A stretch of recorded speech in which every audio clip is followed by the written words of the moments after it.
Your Locked On Canucks, your daily podcast on the Vancouver Canucks.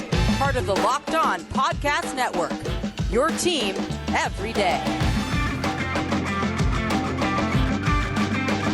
Hello and welcome to Locked On Canucks. Happy Friday. Today's episode is brought to you by the top 50 NHL players list on the Locked On NHL podcast. Who are this season's top 50 NHL players? Find out on the Locked On NHL podcast when Joe DiBiase, Mike DiStefano, and Rachel Donner reveal the top 50 players as voted on by our local experts across the Locked On NHL network of podcasts. Subscribe to the Locked On NHL podcast on YouTube and turn your notifications on so that you never miss an episode. I'm your host, Lachlan Irvin, from the Lock in the Crease blog, I guess. Today we're going to be spending a little bit of time, talking about the Quinn, Hughes, and Elias Pettersson update contract situations and how that's going. Just a few notes on that, because really we're 2 weeks out from the start of NHL training camp. Or at least in that realm, we're in that area, and it feels like we have to wait until we get to that point, until we get those contracts signed and sealed, before anything, for any big news to come out for Vancouver. This is what we're waiting on. We're very much waiting on what's going on with Hughes and Pettersson, and not much is going to change about the team and what kind of stuff we can talk about in regards to the team until that gets done. So we're going to spend a short while talking about some new info dropped by Elliot Friedman yesterday, and then we're going to do a player profile on Bo Horvat today as well. So first things first, Elliot Friedman yesterday dropping a little NHL notes article on sportsnet.ca, goes over a bunch of things about of course, like the Jack Eichel situation in Buffalo, trade requests by Ilya Mikheyev, stuff regarding Tomas Hertl on the Sharks. But one of the notes he included in there was as follows, quote, "I think there's been more progress on Quinn Hughes than Elias Pettersson in Vancouver. I do wonder if Pettersson is waiting to see where Kirill Kaprizov's contract comes down in Minnesota." That is an interesting little piece of information, specifically because if you haven't been paying attention to the Wild's contract negotiations with Kirill Kaprizov, it hasn't been going particularly well. But it's understandable why Pettersson is waiting at that point. Kaprizov is a little bit older, but is also the current Calder Trophy winner for league's top rookie. But he is a very good measuring stick for what Elias Pettersson means to the Canucks, specifically because of the way that Kaprizov really changed the Wild and the style of hockey that they play and their ability for scoring goals. A lot of that changed with Kaprizov and his arrival in Minnesota. And that really fits the mold of what happened with Pettersson here in Vancouver. He was a great player that came in and just revitalized the Canucks' offensive abilities, and so it makes sense that that's where they're looking for. Now, the problem is that everyone's kind of seems to be playing a little bit of like chicken, and who's going to get out of the way first and just make their contract happen. Because I believe there's another contract situation also going on. Brady Tkachuk's in Ottawa, and they are also kind of. All three of those players that kind of seem to be waiting on one of the other two to sign their contract first so that they can see where their market share is at. And yet at the same time, the Canucks are in a different spot than, say, Ottawa and Minnesota are, because they also have to deal with Quinn Hughes. Now, we've talked on the show in the past before, many times, that it makes sense that Hughes' contract negotiations are progressing at a quicker rate than Pettersson's. He is more likely to get the longer term, higher amount of money in term possible as a defenseman than a young forward as Pettersson would get. So it makes sense that his contract is closer to getting done. It's still doesn't seem to be close, but closer anyway. And it makes you wonder just how much money is going to be left over for Pettersson when this is all said and done. But now you have to wait on Kaprizov and Tkachuk to potentially get their contracts done as well. they're now, again, those two teams are in a bit of a different spot as well, not just with the amount of not having another big name player to get done, but also the fact that they have probably more cap space. They just generally have more cap available to them right now than the Canucks do. The Canucks are very much in a spot where these are the last two guys they can sign. I believe the Wild have a little bit of room to add another contract in there if they so chose. And Ottawa is nowhere near is completely under the salary cap floor right now, until they get Tkachuk signed. So and the Wild are pretty close to it themselves. It's not going to be the same situation here. But Pettersson is probably going, as we said before, Pettersson is probably going to come in at a bridge deal. It's probably going to be closer to that 3-year mark for as much money as they can possibly give him. I believe with the amount of money that will come out of Michael Furlan's contract and how much they are going to give to Quinn Hughes likely right out of the gate. I believe it's going to leave about 6 or 7 million for Pettersson, which is, again, a discount considering what he's capable of. But that's the bridge deal until they can kick the can down the road another couple years. We're going to talk about Bo Horvat in our upcoming Canucks player profile. But first, I need to talk to you about BetOnline.ag. It's that time of year again, and all eyes are now turning to football as teams are back on the gridiron to start the football season. As always, BetOnline is your number one spot for all the pro and college football action this season. Get all the updated odds, props, and contests, including online's biggest $500,000 NFL mega contest and the world's largest $200,000 NFL Survivor contest, open now at BetOnline. Head over to the website or use your mobile device to sign up today and receive your 50% off welcome bonus by using the promo code LOCKEDON. BetOnline is the fastest and easiest way to bet on all your favorite sports, from football, basketball, boxing, hockey, right to your favorite Vegas casino games. Don't wait and take advantage of all the great offers available for the 2021 season. BetOnline, your online sportsbook experts. Does this sound familiar? You've got one device that lets you catch the game live, another that lets you stream your favorite shows, you're watching sports highlights on your phone, and you've got your neighbor's best friend's login for all the good stuff. Well, I want to tell you about a simple way to get all that entertainment you love without the hassle, and a great way to finally get your TV together. It's called DirecTV Stream, and it brings your live TV and on-demand favorites together like never before, so you can watch your favorite sports, movies, and shows all in one place. That means no more juggling remotes and no need to buy another device ever again. And the best part, there's no annual contract. So get rid of the clutter and the confusion and get your TV together with DirecTV Stream. You can learn more at directtv.com. That's directtv.com. Compatible device required. Content varies by package. There's another Canucks player who's been in the news lately, and that is Bo Horvat for all good reasons. Ian McIntyre of Sportsnet put out an article talking to Bo Horvat where Bo encourages people to go out and get the COVID-19 vaccine. Of course, we've spent a lot of time over the last few weeks talking about COVID and the NHL's plans for this season, as well as the local government's plans for letting people go attend Canucks games this regular season, and how the vaccination programs will impact will impact that. And recently, Bo Horvat was asked about the vaccination. Of course, the Canucks know a lot about it, having gone through the COVID outbreak last season, and Horvat was very encouraging about going out and getting it. Quote, considering everything that's gone on, there's obviously different situations that people get put in and they can be vaccinated or not. But for me, if you're able to get vaccinated, I think you should. I've had COVID before and it's no joke.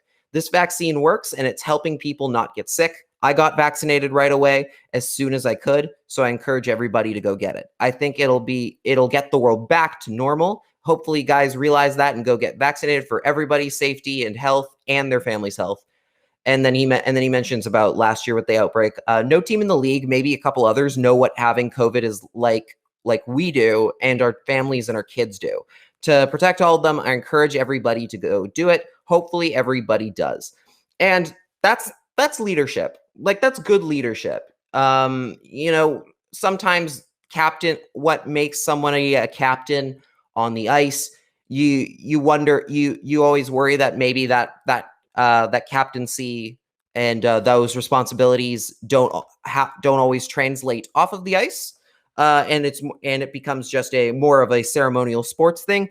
What Bo's doing or by saying stuff like that's true leadership. Like, that's good. That's a true captain who's not only using his platform for good as not just in his own locker room. He's also doing it in for the greater population and for the fan base. So that's good to hear from him. But we're going to spend this time now talking about his on ice play in our new Canucks player profile. Obviously, last year was Bo's second season as captain, and arguably almost certainly his toughest. He did play in all 56 games. He finished fourth in team scoring and was voted team MVP by the fans. That was a bit of a contentious debate. I think a lot of people, including myself, felt that Thatcher Demko maybe deserved that honor a little bit more, but it's a fan voted award. It's not something to lose any sleep over. So overall, Horvat was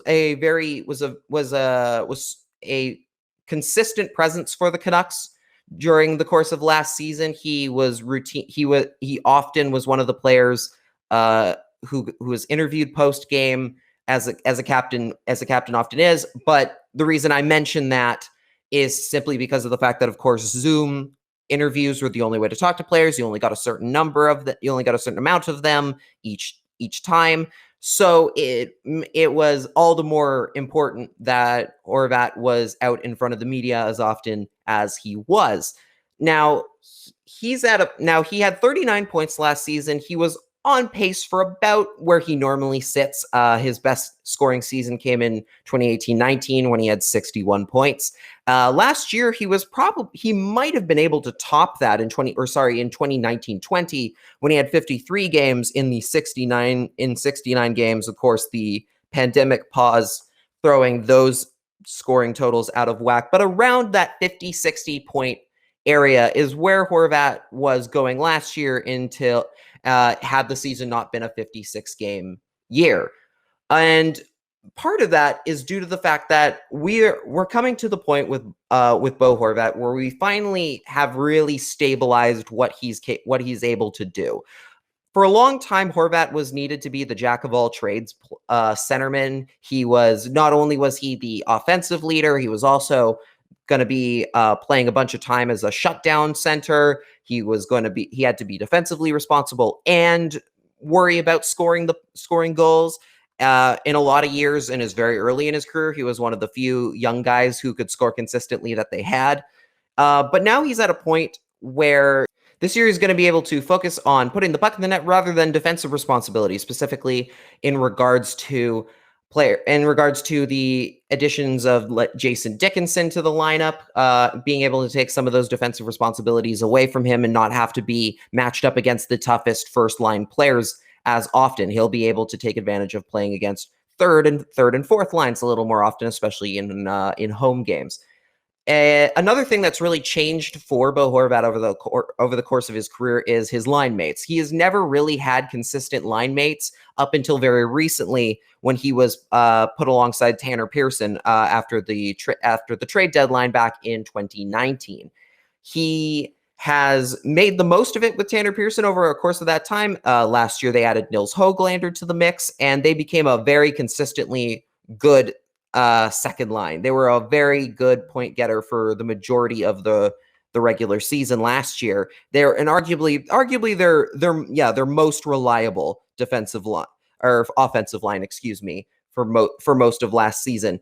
And this year, his line mates are going to probably change a little bit more. Höglander is probably going to stay on that second line, but Tanner Pearson likely going down to the third line and being replaced by Connor Garland. If things play out the way that they're supposed to, I firmly believe that not only are we going to see Bo Horvat's numbers increase, his offensive numbers increase alongside Garland and Höglander this year. I think he's going to reach a career high. I think he's going to be able to score a whole lot more simply because he's not going to have to be so focused on, say, potentially playing hockey against the first line. Like if they're playing Edmonton, normally it used to be that Horvat got lined up alongside Connor McDavid quite often, simply because of the fact that he was one of their most reliable center forwards in his own end, and he was quick enough to keep up. That came at a cost of him not being able to score as much as he probably can. This year, it's going to be a much different scenario. A lot of the decisions the Canucks made this offseason, whether on purpose or not, inadvertently are going to make Bo Horvat's workload a lot easier. It's going to be much easier for him to focus on playing on the power play, being an offensive force that he can be. And it's going to, and in a way, it might help improve his defensive numbers as well. Like because he's not going to be playing as many nights against the stiffest competition means he might be able to be able to improve on those numbers as well.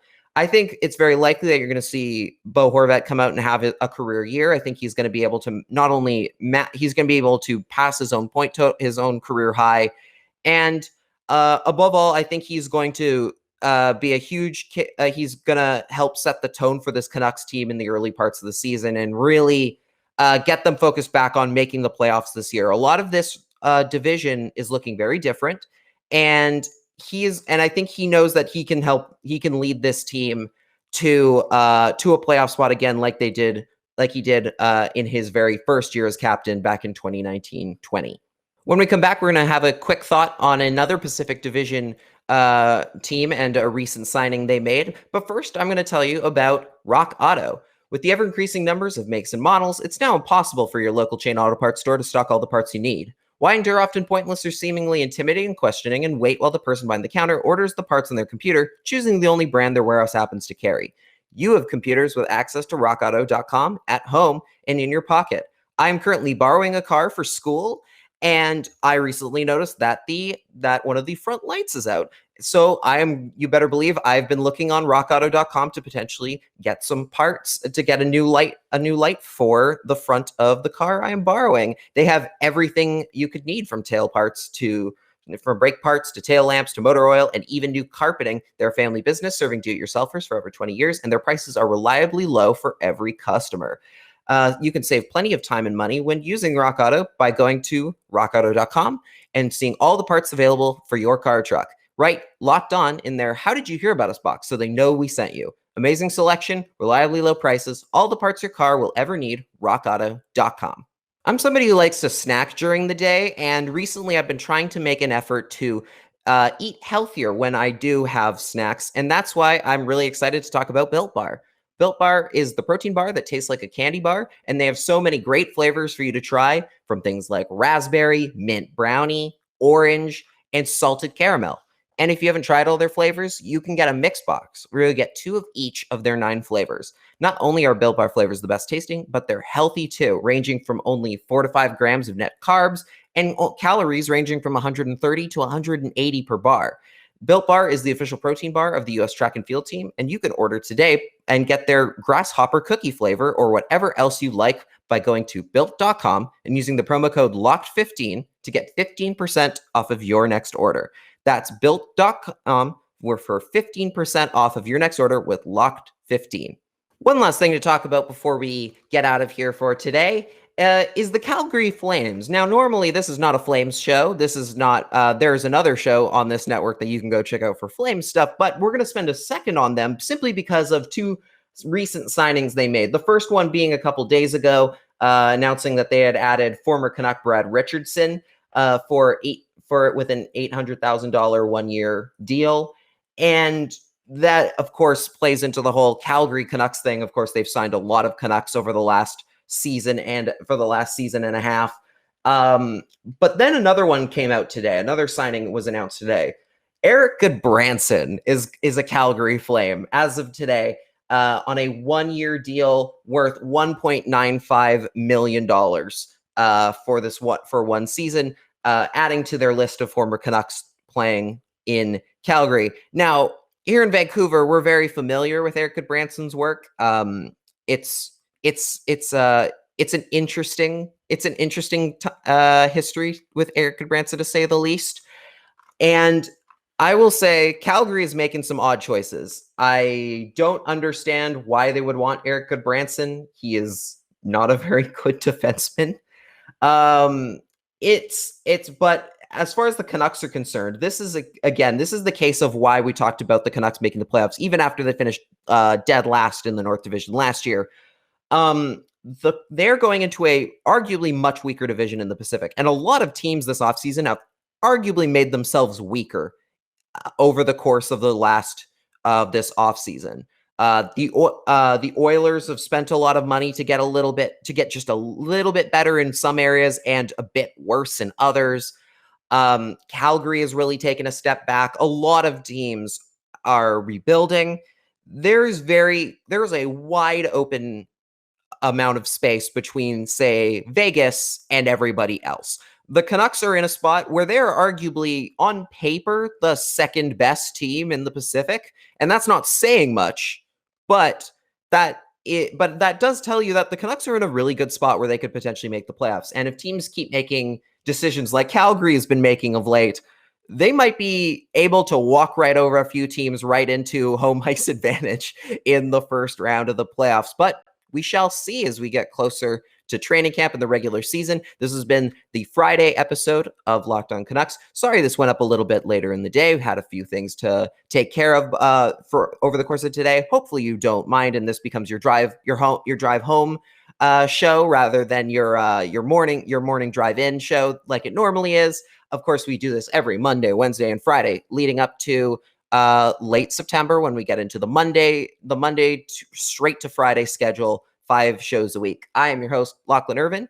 You can follow me on Twitter at Lock in the Crease. You can follow the show's Twitter at Locked On Canucks. And if you enjoyed this show, make sure to check out Locked On Bets. Betting on the NHL doesn't have to be a guessing game. If you listen to the new Locked On Bets podcast hosted by your boy Q and handicapping expert Lee Sterling, get daily picks, blowout specials, wrong team favorite picks, and Lee Sterling's lock of the day. Follow the Locked On Bets podcast brought to you by BetOnline.ag, wherever you get your podcasts. Thank you so much for listening, and I will see you next week. Take care.